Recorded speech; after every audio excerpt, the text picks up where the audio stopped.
मी ओळखते त्याच्यातल्या माणसाला, त्याच्यातल्या माणुसकीला, त्याच्यातल्या चांगुलपणाला.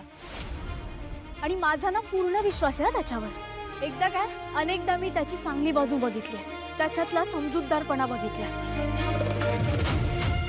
एनिवे, खरं तर मी ना तुला इथे रिक्वेस्ट करायला आली होती, पण आता तुला जे करायचं ना ते करतो. पण मी जयला यातून बाहेर काढणार.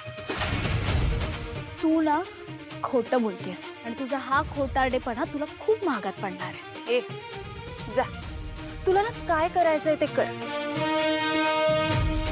मी सुद्धा माझी केस मागे घेणार नाहीये.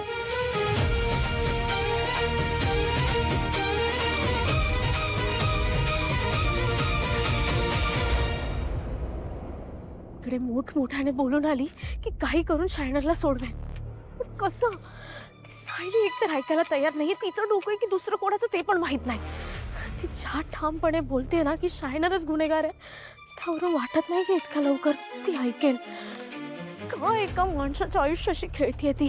समजत नाहीये का तिला त्याचे काय परिणाम होतील शायनरच्या आयुष्यावर?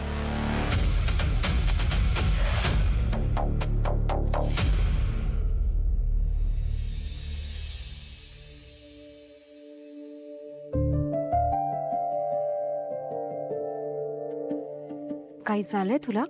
तुम्ही कोण? मी अंजली.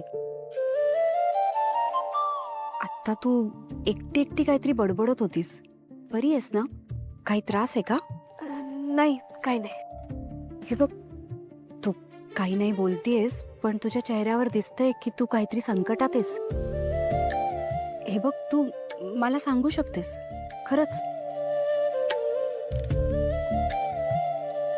एखादी बाई संकटात असेल ना, तर दुसऱ्या बाईला लगेच कळतं.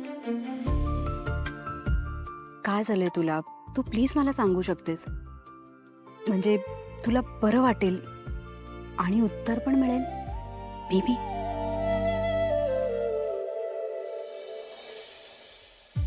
मिस्टर जय खानोलकर, आम्ही तुम्हाला अटक करायला आलोय. पॉलिशियनची केस आहे. विनयभंग केल्याचा आरोप आहे यांच्यावर. मी केली कंप्लेंट. काय नाव आहे त्या बाईचं? कुणीतरी सायली जाधव आहेत, त्यांनीच दिली ही फिर्याद. तुला ना काय करायचंय ते कर. मी सुद्धा माझी केस मागे घेणार नाहीये.